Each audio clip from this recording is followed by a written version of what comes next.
Gawa tayo ng masarap na chili. Una, magbabad tayo sa tubig ng 1 cup red beans sa loob ng 2 gabi para lumambot ito. Yung ginamit kong gulay naman ay green bell pepper, kamatis, at celery. Hugasang mabuti at ibabad sa tubig na may suka sa loob ng 10 minuto para mawala ang mga pesticides sa gulay. At habang nakababad ang gulay natin, magprito tayo ng sausages na hindi natin gagamitan ng mantika.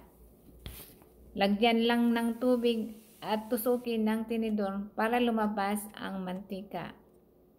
Takpan at lutuin sa medium heat. Pagkatapos ng ilang minuto, check ang sausages, baliktarin at tusukin ulit ng tinidor. Makikita nyo habang nag-golden brown siya, lumalabas ang mantika. At kapag ganito na ang hitsura ng sausages ay luto na siya, pwede nyo na siyang hanguin. Ngayon magluluto naman tayo ng ground beef. Lutuin sa medium heat hanggang sa maging brown siya. At habang niluluto natin ang ating ground beef, hugasan na ang mga gulay na ating binabad sa tubig na mayroong suka kanina.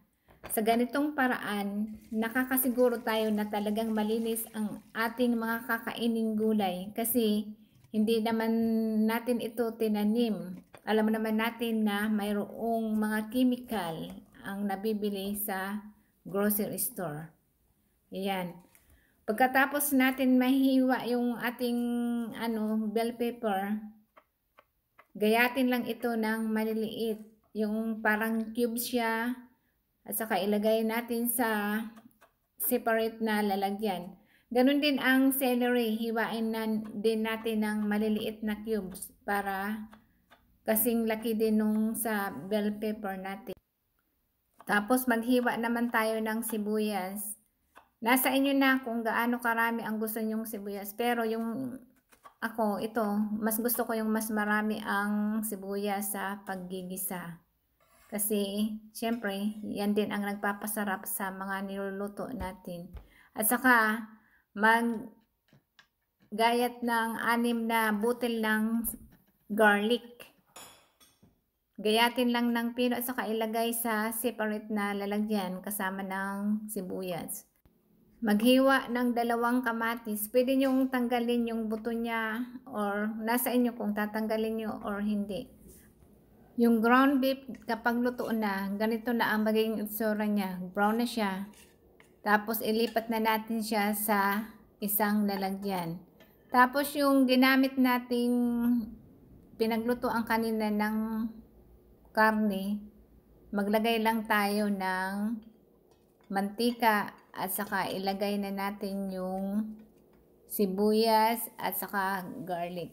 Isote lang natin sa high heat hanggang sa mag-brown siya ng konti. Pag naging brown na siya, maglagay na tayo ng kamatis. Antayin natin siyang malusak katulad nito. Ilagay na natin ang beans na binabad natin sa loob ng 2 araw. Haluin lang at saka mag-add tayo ng beef powder, 2 teaspoon.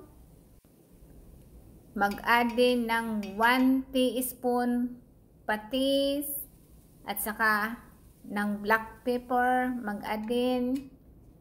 Halu-haluin lang. At saka mag-add na tayo ng 5 cups na water. Lutuin ito sa medium heat sa loob ng 2 oras. Ayan, takpan lang natin. Tapos, haluin natin minsan pag kumukulo na. Tapos, tatakpan ulit natin hanggang sa ito ay maluto. Ayan, yung ating sausage ay tanggalin natin sa ating kawali. Tapos, wag na tayong mag-add ng mantika. Ilagay lang natin yung ating hinihiwang mga gulay. Ayan.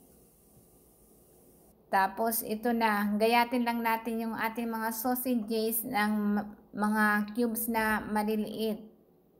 Tapos yan ang ihahalo natin doon sa ating beans mamaya. Ganyan lang. After 2 hours ay buksan na natin yung ating pinakuluang beans. Tikman kung ito ay malambot na. Kapag malambot na ay maglagay ng marinara sauce, mga 2 cups. Nasa inyo kung anong sauce ang ilalagay nyo. Pwede rin yung tomato paste, tomato sauce, ganyan. Pero ako, marinara sauce ang ginamit ko kasi yun ang available namin. Mag-add na tayo ng chili powder, oregano, paprika, cumin powder, at saka sugar, at saka Worcestershire sauce. Ayan, halo-haloin lang. Lahat ng ingredients ay makikita nyo pala sa description box. Ilalagay ko yung mga sukat. Alright. Saka ito na. Ilagay na natin yung ating mga ginayat na sausages at saka yung naluto ng ground beef. Halo-haloin lang natin.